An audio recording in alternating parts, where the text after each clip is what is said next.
owning, it's a big financial decision to make. So we've invited Bridget Eastgaard from Money After Graduation with some advice on which option best suits you. Good morning to you. Good morning. And this might be something that people are considering in that it is a buyer's market and a renter's market as well. So that can be good news depending on what side of the point you're on. Yes. So let's tackle renting first. Tell us a little bit about rental vacancies in the city. So it has quadrupled in the wake of the oil downturn, and it's now over 5%. So it's very high, which means renters have a lot of choice with what they can select in the city, and also to negotiate prices, get extra perks like free parking or utilities included. So they really have a lot of options right now. Yeah, let's talk about some of the wiggle room that you might have. So if you're going through rental properties and selecting what might be best for you, what kind of bargaining chips do you have to play?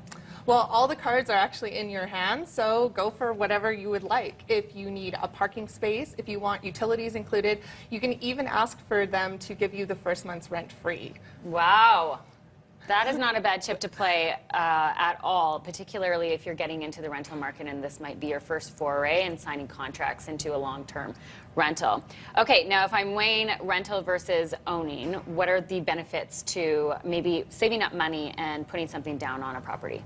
So we're going to see the house prices stay down so long as oil remains low and layoffs continue to happen in Calgary, which is unfortunate, but it will give you more time to save and invest so you can save up the down payment that you need to get the house that you want. So now is actually a great time to be patient. Don't be in a rush to get into the market. You have lots of time to get the house of your dreams. Okay, so and maybe get into something a little bit cheaper. Absolutely. They're actually predicting that real estate prices might go down another 3 to 4% this year. So if you take more time, you might get a house at an even lower price. Right. Okay. And where are we seeing that downturn? Is it in entry-level homes or is it across the board? It's across the board. It is a little heavier in higher priced homes, but everywhere is feeling the impact. Okay, so what would you recommend? If I'm going between the two options, renting or owning, how do you weigh what's the best thing for you? It depends entirely on your financial situation and what you can afford. If you have enough for a down payment of 10 or 15%, then now might be an ideal time to get into the buyer's market. But if you still need a little bit more time, or if you're uncertain about your own job security, now is a great time to wait it out a little bit, save some more money, and really see what happens in the next year. Okay, so do you expect it will be a year down the road that we'll see these prices continue to fall?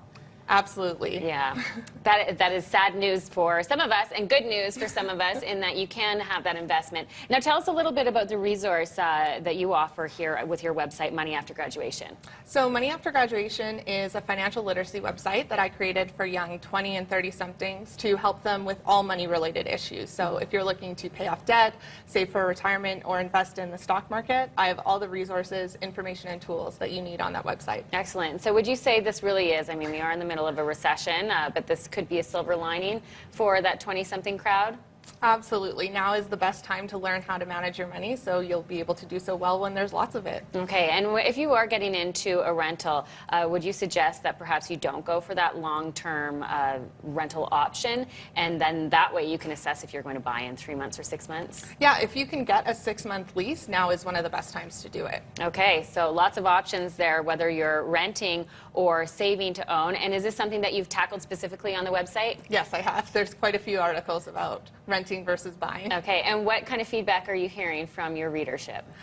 It's mixed messages because homeownership is a very emotional decision, so people feel very passionately about it, but when you run the numbers, you can see that there's a lot of extra money to be had if you wait. Okay, and that's where the logic piece comes in.